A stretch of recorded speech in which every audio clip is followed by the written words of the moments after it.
Hey, Jonathan, welcome to the show. Hey, thanks, Jason. Glad to be here. Yeah, excited to have you on. Tell us who you are, what you do. My name is Jonathan David Lewis. I'm president here at McKee Wallwork. We do brand strategy and implementation, and excited to share some of our story. Yeah. So, how did you get into this space?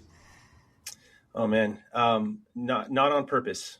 So I was graduating from college. I wanted to ask my future wife to marry me, and my future mother-in-law wasn't totally sold on me, whether I could get a job, make a living. So I started applying everywhere, and nobody would hire me. This is right before the Great Recession. Nobody would hire me. One private school offered me a teaching job, and then took the offer back about a week later. So finally, I was at a PR firm, and they stopped me in the interview and said, "Hey, we don't have a position for you, but have you heard of this guy named Steve McKee?" And I hadn't. But Steve McKee, I would eventually find out, was the co-founder of McKee Wallwork, and he offered me an unpaid internship. So got in the business about 20 years ago as an unpaid intern, and bought the firm from the founders a little over 10 years ago. From Never the left. people you did the internship with? Oh, yeah. Yep. Steve and Pat Wallwork. That's awesome. That's pretty cool. So, how was that process? Did they come to you and say, Jonathan, I want you to buy it? Or did you go to them? Or, Yeah. walk us through that. Personally, I've really never seen much of my own potential. It's always been other people around me who have seen something in me and have drawn it out of me. So Steve McKee, one of the co-founders, he approached me 15 years ago, not with an offer of any kind, but just, hey, this is in the realm of possibility. Would you ever imagine that you could own and run a firm? And so we started the conversation a long time ago. And over time, as I grew and proved myself, we started to negotiate and bought the firm from the founders, brought in two other partners over that time. And it was hard. It was good, but it was very difficult. Succession is not an easy thing. Were they very involved in the agency before they sold? Yes. Yeah. Okay. So intimately involved. So Steve, they had their hands in everything. They were yeah. they doing sales, operations, delivery? Yes, they kind of split the duties. Steve McKee, brand strategy and sales and some account management. And then Pat Wallwork is a nationally respected media planner. And so they kind of split those duties. They had creators over the years. So we've had creative directors in partnership, including Bart Cleveland. So they split the duties, but they both knew that, the end is eventually coming. You got to plan ahead. Excuse me. And so they started the conversation pretty early. And I credit Steve. We actually offer consulting services around succession to our clients now. And it's only because of our own personal experience and Steve, having gone through a very poor attempt at buying a firm before he started McKee Wallwork, he learned a lot of lessons from that and really employed them with me and the future leadership. So we started the conversation early. We really agreed on the spirit of the deal before the law of the deal and the transaction, because, man, through the years and the twists and turns, we had to constantly remind ourselves of the spirit of why we were doing this. For instance, one of our main mantras was "Don't be greedy." There were a lot of opportunities for both of us to try to be greedy in the transaction. But yeah, so they were intimately involved, but they knew it was coming. And so they started the conversation early and we negotiated. And then we did about a 5-year buyout per partner. And how did you guys come up with the valuation? Was it a multiple on EBITDA or was it just top line? You don't have to say the number, but I'm just curious. Sure.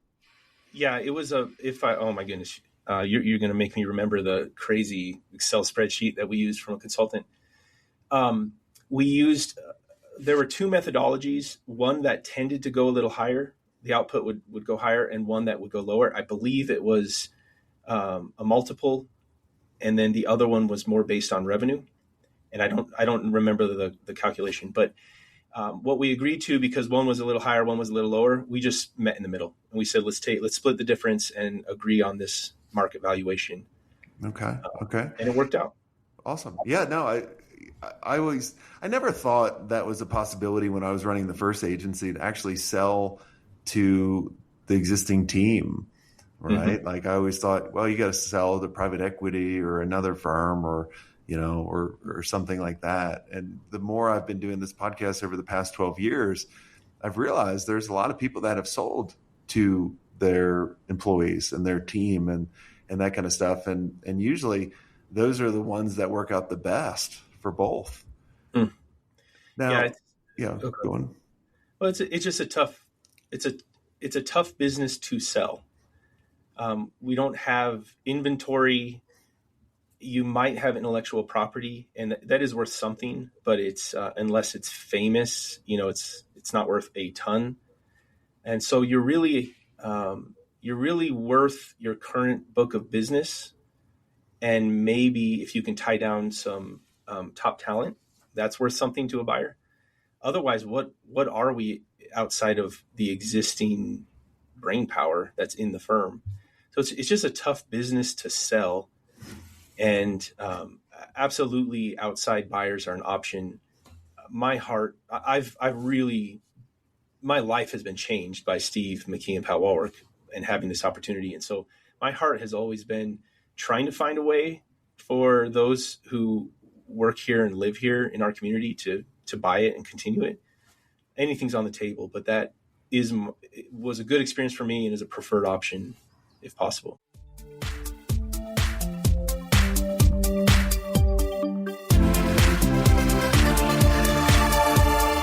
Hi there, agency owners. Let me ask you, are you ready to scale your agency without increasing your overhead costs? If yes, then you need to know about E2M Solutions. Now, E2M is the #1 most reliable white label partner for agencies. They specialize in web design, WordPress development, e-commerce, SEO, and content writing. They basically do all the heavy lifting, which frees you up to focus on growing your agency. Now, here's the best part. E2M is just not another vendor. With over 10 years of experience, their team of over 300 experts has a track record of delivering for more than 300 agencies. They're your strategic partner. They deliver on time every time, so you can focus on what you do best. Now, E2M's mission is simple: to help 500 agencies increase their revenue and profit margins with white label services that actually work. And to help you get started, they're offering a special deal, 10% off for the first 3 months, but act fast because it's only a limited time offer. So head over to e2msolutions.com/smartagency to check out their transparent and their flexible pricing. Trust me, if you're ready to grow without burning out, E2M is the partner you've been looking for. That's e2msolutions.com/smartagency. Go check them out and tell them Jason Swank sent you.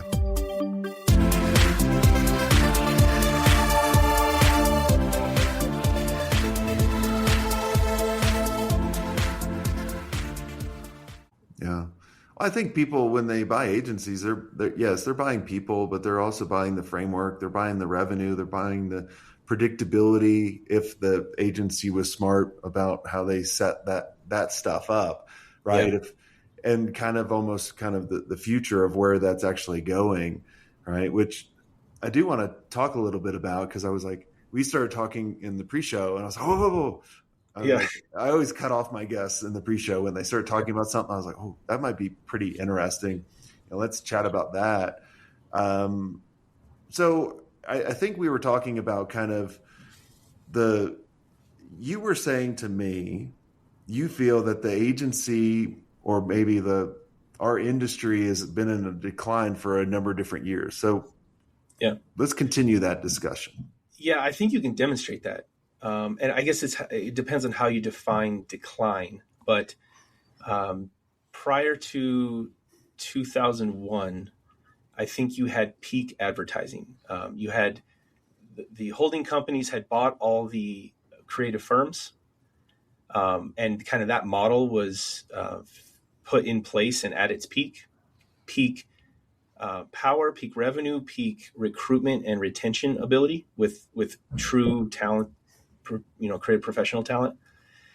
And then after 2001 and the ensuing .com bubble burst, and really the rise of the internet and then social media and now AI, we've watched our old model continually decline in power.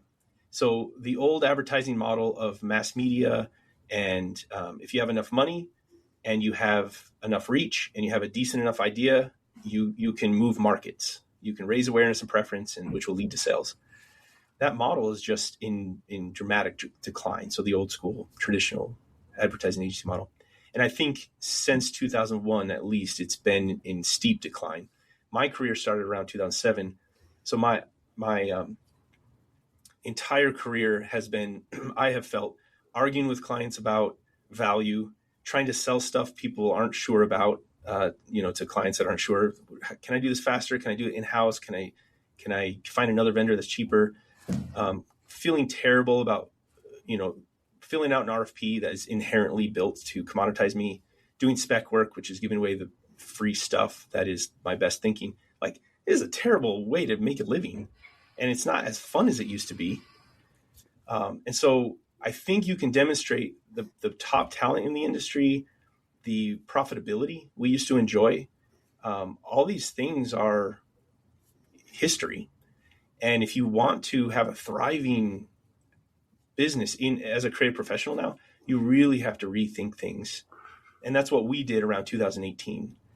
Let me ask you this. Who's your ICP? Who's your ideal client? We have shifted from the CMO to the CEO. Okay. In what industry? We're horizontally positioned. So go ahead. So here's my thought, and this is why I wanted to kind of just chat, because I always love giving different perspectives, right? That's the beauty. And that when we do when we're chatting in our mastermind, I love when agency owners disagree or they see it differently, because there's 1,000 ways to do things, right? Yeah. I do agree with you and I disagree with you on a couple things, right? I do agree the old way, it's declining. And if you stay the old way, you stay the traditional way and all that kind of stuff, like doing free pitches, right? Responding to RFPs. RFPs stand for real fucking problem. That's how I describe RFPs. And we wouldn't do them. And so I see, if you're doing it the old way, I see it declining. Mm-hmm. If you're doing it on your own terms, it's actually increasing because you got more buying power. And so like with the brands, like if they would beat me up over price, be like, man, Jason, you're expensive. Hell yeah, I'm expensive. Mm-hmm. And you should be asking the question, why is ABC agency so inexpensive? Here, let me tell you why. You're going to be spending way more time managing them. And yeah, you can always find a cheaper option. Go to Walmart, go to Sam's, right? You go to overseas. Yeah, you can get AI slop and all that kind of stuff. But if you want someone to really save you time and get you the results, like you might not appreciate your time. And that's how I'd present that. Or, when Lotus Cars came to us for an RFP, I went, thank you very much, Lotus Cars. We don't do RFPs, but there's a lot of things that are missing in your RFP. If you want to meet for 2 hours, and I'll charge you for, just my cost for that time, right? Mm-hmm. I will help you with that. And I reposition those conversations in order to really kind of set us apart from all the other Yahoos doing the RFP. And the funny thing was with that client, with Lotus, we won that deal in 2 weeks. Other people were still responding their stupid RFP 2 months after we even won the deal. I was like, you guys are idiots. Like, I remember talking, like after I sold the agency, I had a couple competitors reach out and they were like, hey, how'd you kick our butt? And I was like, and then we started talking. I started coaching them when I used to do coaching. And they were like, yeah, we used to, and then we started talking about the Lotus deal. And I told them the story about it. They were like, oh man, like we put so much time in that RFP. That's horrible. Yeah. Right. Yeah. No, I agree. I agree that there can be a bright future for those of us in the business. if you, what I'm essentially criticizing, or even just presenting the case, is that the traditional integrated advertising agency model is not as fun, and it's hard to make money, and it's hard to be proud of what you do if you follow all the conventions of the industry. But I totally agree that there's, if you're creative and you pursue some new ideas and new ways of approaching the marketplace, there is a bright future for us. And really, that's the work we started in 2018 when the new owners were getting in place and the founders were kind of letting us do our thing. We began that journey, and we're still in the middle of it, but it has been very successful for us. Yeah. Well, it's all, I look at it as an evolution, right? Like your agency needs to evolve, but in order for your agency to evolve, your role needs to evolve. And so does every other role in the agency, right? So if you're, especially with AI, I've been messing with AI, and some of the things I've been doing with it are freaking unbelievable. Like, I'm like, it had edited the video better than I actually could ever do. Sure. Or it's mind boggling. Like, literally, I'm like, oh my gosh, like what used to take us three weeks to develop a website for Lotus Cars, I can do in 5 minutes now. And it is better than we did. Right. Yep. And so I look at it going, if I was I chatted with someone a little while ago on the podcast, we'll link it up in the description, but they have gone all in on AI. Their work is not AI slop. It's great. But they've been hiring more and more people, which I was like, tell me more about that. Like, I was like, I leaned in. I was like, that's pretty interesting. He goes, well, their roles evolved. They used to be AI managers or ad managers, right? Like they would buy ads for Meta and all that kind of stuff. Now they're AI managers. And it was like, that was a couple months ago. I was like, And then I started really digging in, outside of using ChatGPT, right? Like I think using ChatGPT now is like using Grammarly. Right. Yeah. It's such a Wild West. It's who really knows where it's heading. You can, for sure, there are incredible productivity gains in certain areas. There's also a lot of noise about it's the end of the world, and we're all going to be replaced depending on how good it gets. Who knows? I don't know. I've been really trying to be, obviously we get paid to have opinions and share them. I've been really trying to be careful with forming too strong of an opinion yet. Because I don't know the net effect yet. There's some really interesting ideas out there. One of which I'm sure you've heard, which is when you make something more available, demand actually increases. So if you make it accessible, then actually more people want it. So the per unit value of, say, making a website in 3 hours or something, the per unit may go down, but the demand for it will go up. So there, if you follow those kind of arguments, there absolutely can be a future for us. But man, the identity crisis, because a lot of the people in our field, they're craftspeople first, and craftspeople constantly confuse their identity and their value with the tools they use. So if you're attached to an old tool, you're probably going through an identity crisis. And a lot of craftspeople also aren't good at selling what they do or understanding the value of what they do. So if you're not only you're confused about your tool and your value and all the changing, but you also don't know how to then go explain your true value beyond how quickly you can make something to a potential customer, you're in a hard spot. I mean, there's a lot of people who are lost right now in our profession. Yeah.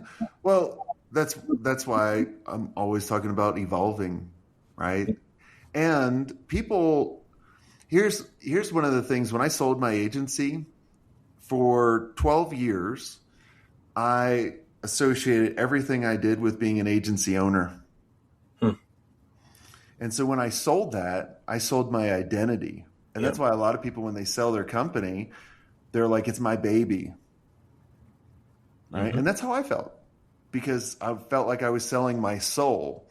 So then I had to go to a Tony Robbins event and walk on fire, right? And I was like, this is fake fucking fire. Found out later it was real fire. I was like, this is cool. I walked on fire.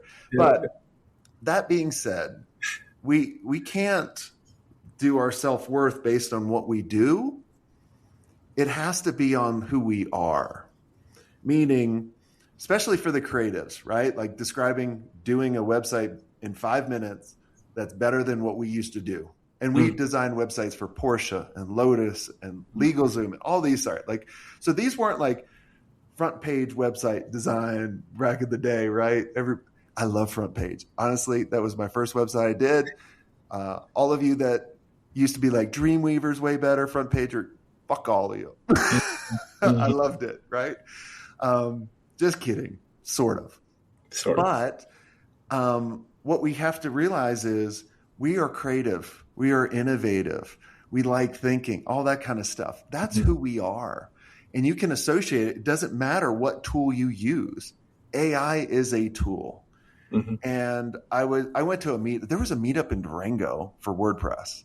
And I was like, really? There's agencies here? I was like, I got to go to this WordPress. There was a professor there at the Fort Lewis College. It's a small college in Durango.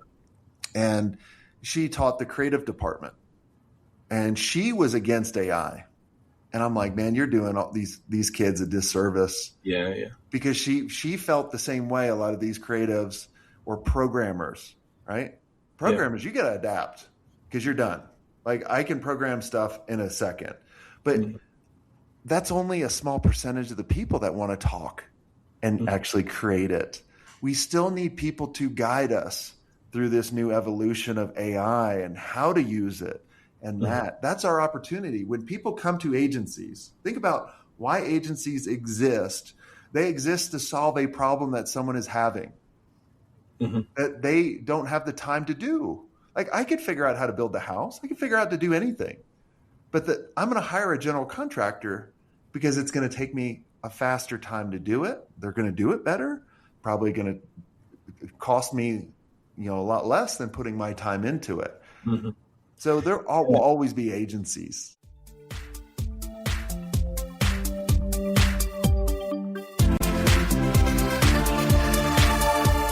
Did you know that agencies are losing 15 to 30% of profit every year, and most don't even actually realize it? The usual suspects are poor time tracking, manual timesheets, scope creep, untracked revisions. One or all of them could be draining your agency's revenue. Now, Toggle's agency profit heist turns this mystery into a game. Answer a few questions about your workflow, gather clues, discover exactly where your profits are leaking, and how to fix them. Start your investigation now by going to toggle.com/smartagency. That's Toggle, TOGGL.com/smartagency. Plus, get 10% off annual plans with the code SMARTAGENCY10 at checkout. Or just mention Jason Swank sent you.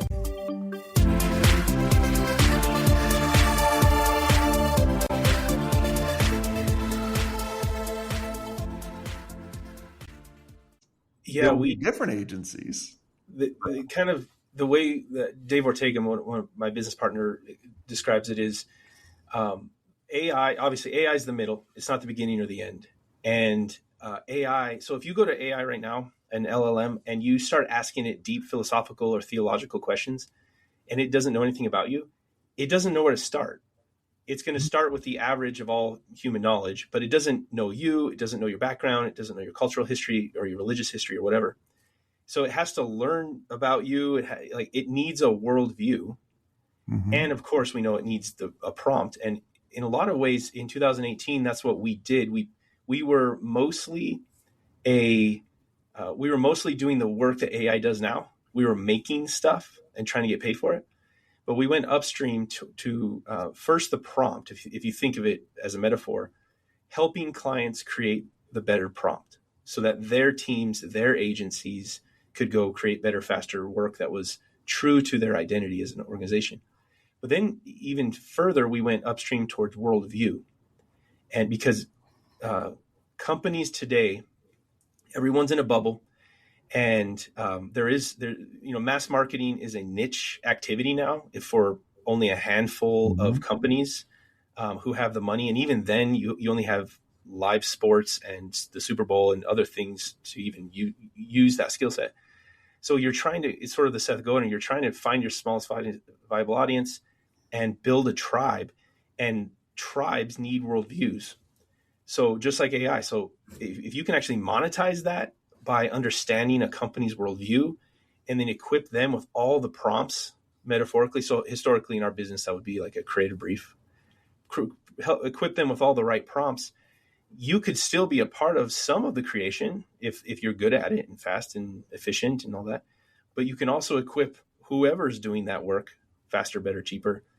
I think that's a sustainable, anti-fragile business model in this AI world. Because that part isn't automated yet.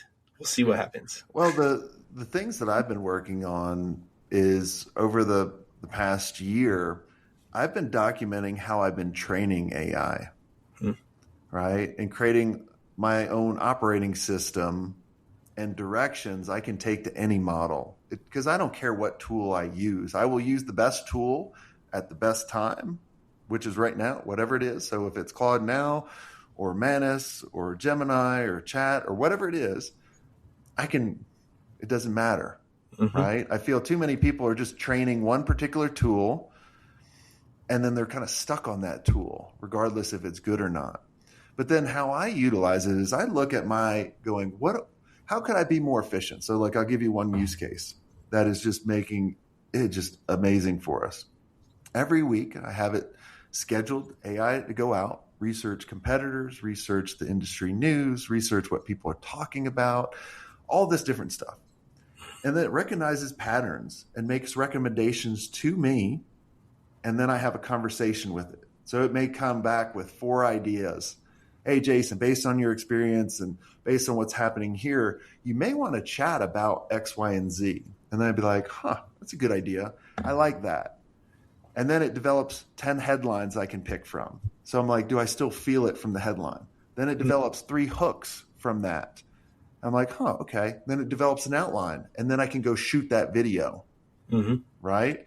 And so it's making me more efficient. It's allowing me to recognize patterns that I probably am not humanly capable of doing.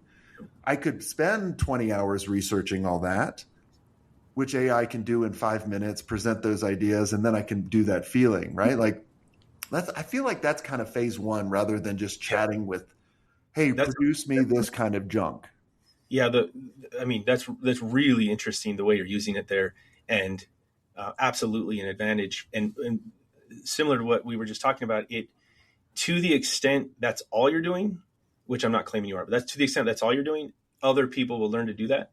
But to the extent you, Jason, have a unique worldview, if you first train your AI companion on, or your agent on your worldview, it will then do all of that work framed within how you see the world, what you think is most important, what you put at the top, the ideas that are central, the audience, and all of a sudden it is yours. And then you get all the competitive advantages you just described.